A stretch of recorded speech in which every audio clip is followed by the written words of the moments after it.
there, and welcome to the Healing Word of the Week podcast with me, Marisa of Marisa Moments, where you might get triggered into seeing your own reflection, but it's to reconnect you to yourself and awaken the divinity within. So prepare for laughs, resonance, and accountability through true stories, channeled messages, prophetic words, and everything in between. So I hope you're ready, because guess what? Here we go.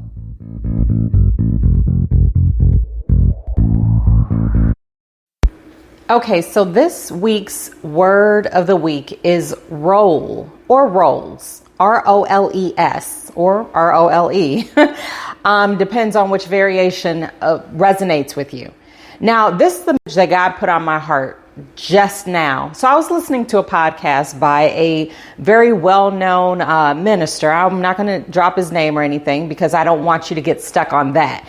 But the thing that I was hearing while he was speaking was about how we have the ability to grow, how we have the ability to evolve, how we have the ability to continue to learn as we get older, right?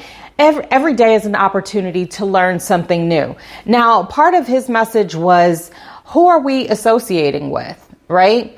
Because, of course, if your parents are anything like mine, or your guardians or whomever raised you, anything like mine, then you already know about the you are who you associate with type notion, right? So it's along those same lines.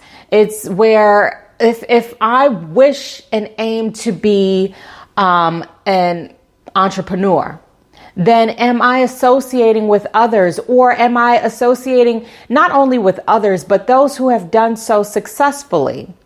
Am I associating with people who have goals, dreams, and visions, and not only just having goals, dreams, and visions, but are actively pursuing them? Because faith without action is a dream waiting to come true, right? When you wake up, it disappears.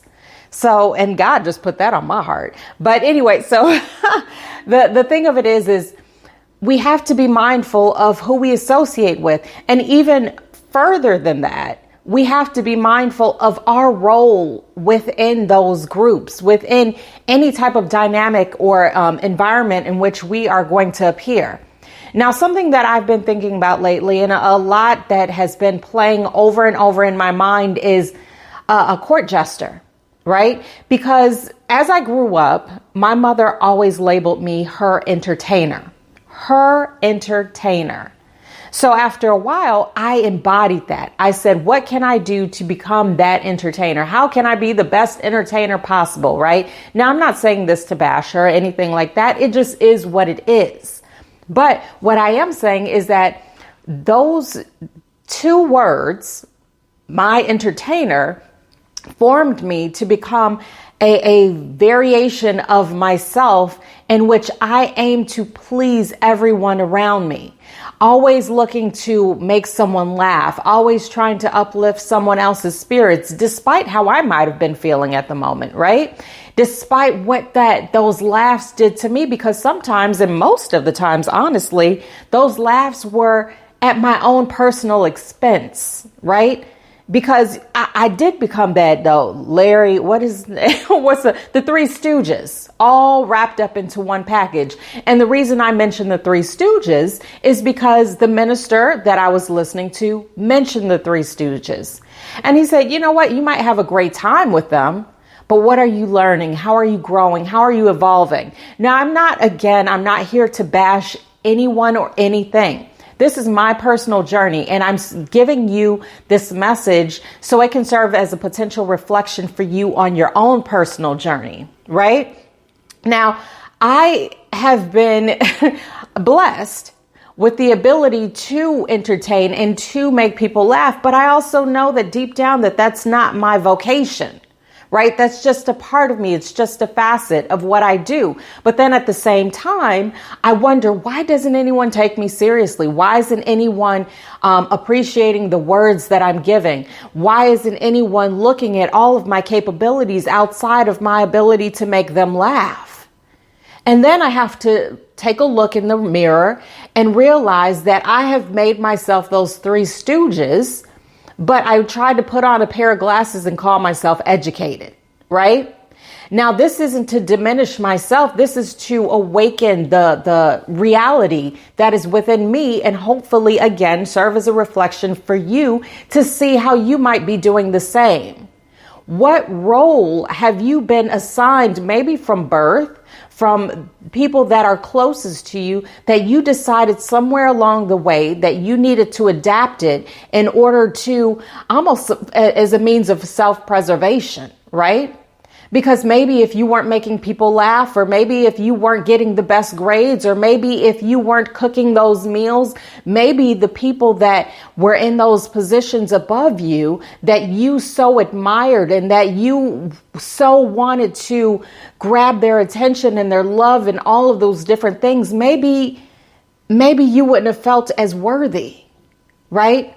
Maybe if we don't play into those roles that other people give us, then maybe we fear that everyone will abandon us, because what will we have left? And what God has put on my heart to share with you is that you are so much more than the role that you were given. And I feel very emotional behind this word because, again, for the longest, it feels as if we're shoved into this box.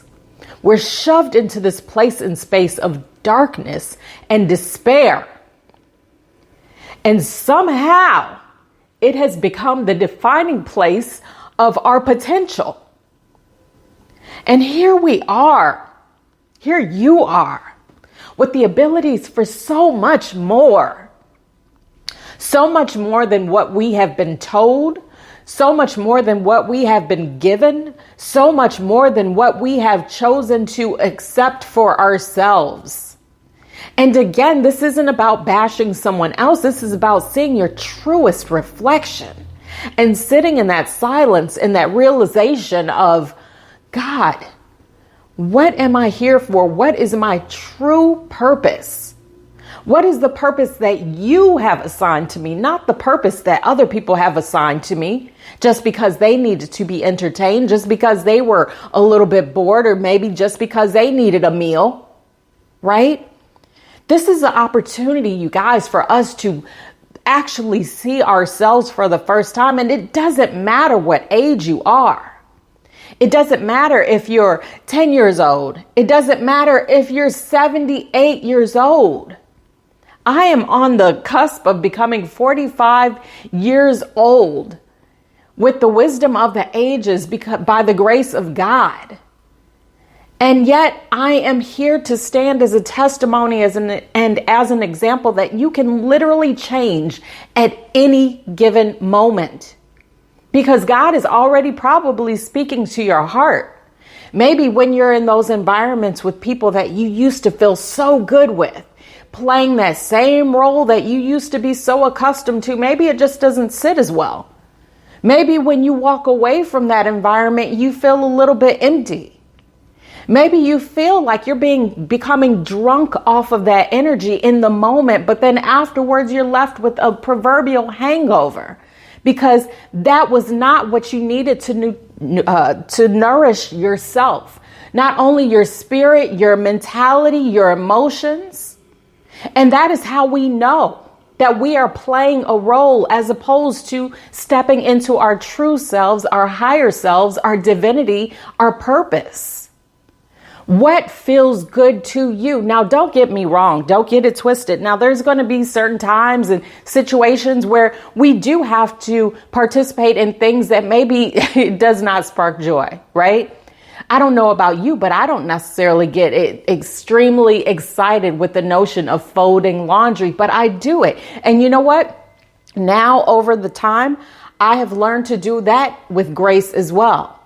I plan it into my schedule and I make sure that I get it done. It's not something that I procrastinate on. It's not something that I run from anymore. What role are we playing? And then at the same time, you can tell if you are starting to step into your divine role, or actually not even role, but purpose and destiny, because you can take a look back and remember when you were angry behind something so simple that you actually had power over. When it comes to something, the simplicity of the notion of folding laundry, that's a very basic thing, right? That most people end up having to do. I mean, well, sometimes maybe you just ball it up, shove it somewhere. But the illustration is to show that over time, I realized that my frustration and my resentment and my angst and anger as it pertained to something so simple became more of like a blessing. I no longer had to feel those emotions because I didn't feel like I was forced into the box of playing some Susie homemaker role. Instead, I said, this is a part of my everyday responsibilities and obligations. I will check it off the list. I will get it done, and it will no longer have power over me because now I have power over it. Are you picking up what I'm putting down? Because we're in the season of determination. We're in the season of awakening. We're in the season of clarity. And I know sometimes it can be difficult to feel like you're looking for your purpose with both hands in the dark. I get it. I understand you. I am you.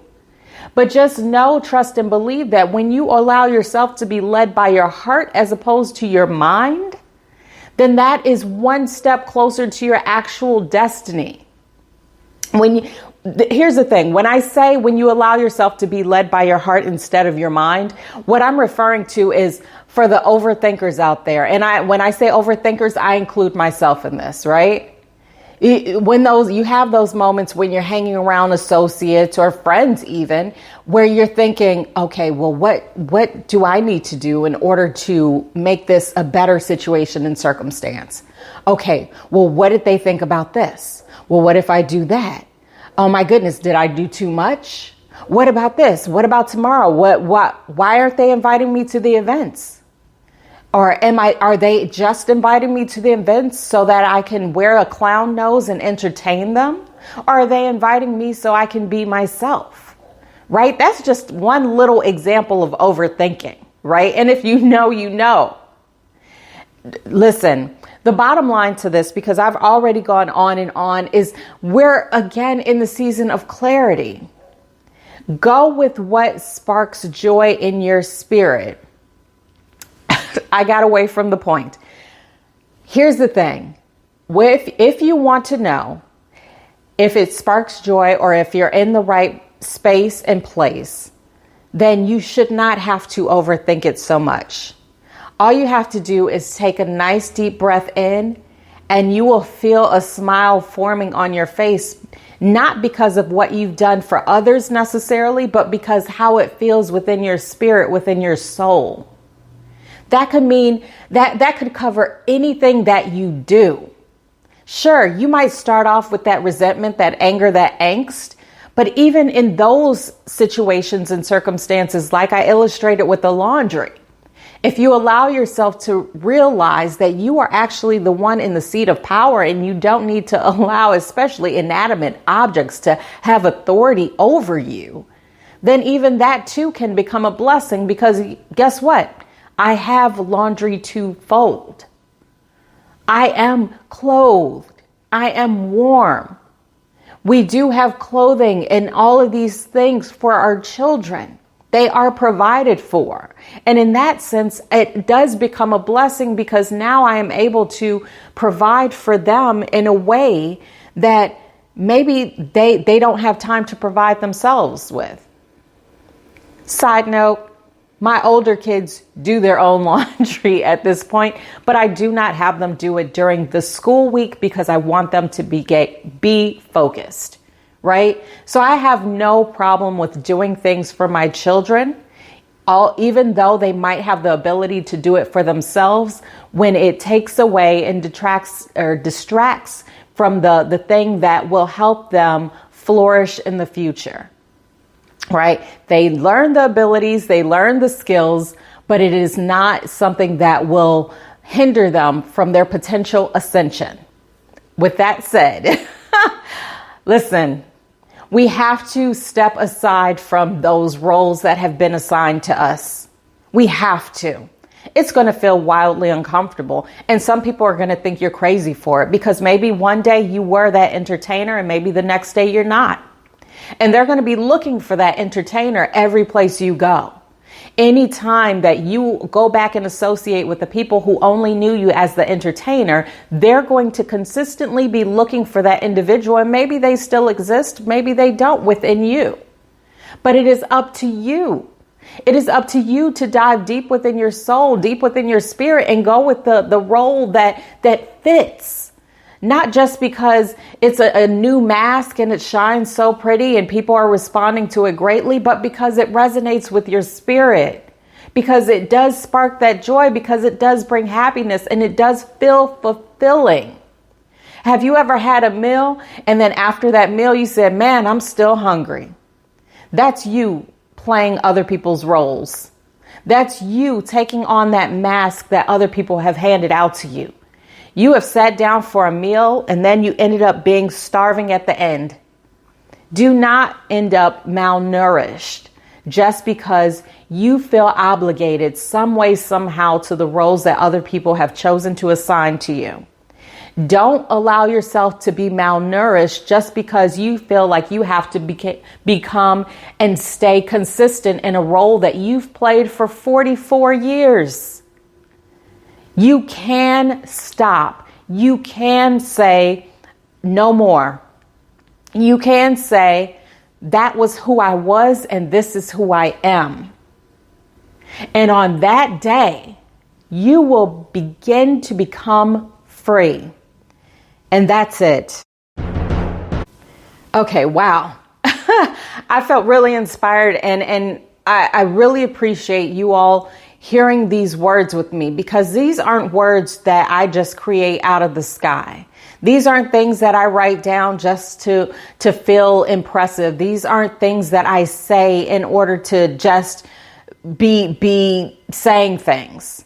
These are words that are put on my heart from God, from Gaia, from ancestors, angels, and saints that are heart-led in order to help on our healing journey. Not just my healing journey, but your healing journey as well. So remember to always take what resonates and leave what doesn't, right? And again, we are in the season of action, not just absorption.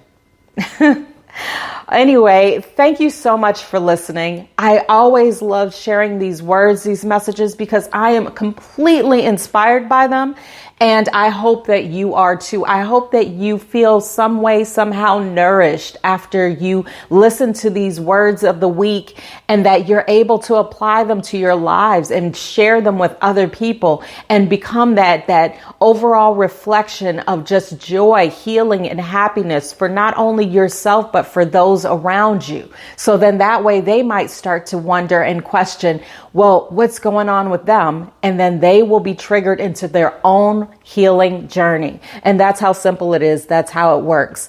But anyway, thank you again for listening. Be sure to check back into the archives and check back every single week. There's a new Word of the Week podcast every single Monday morning at 5:55 a.m. Central Standard Time, streaming on most podcast platforms. So remember to look me up. It is the Word of the Week podcast by Marisa Moments. And remember, Marisa Moments is one S for Marisa, not two, because like I always like to say, there is only one me. So until next time, have the best day ever and happy healing.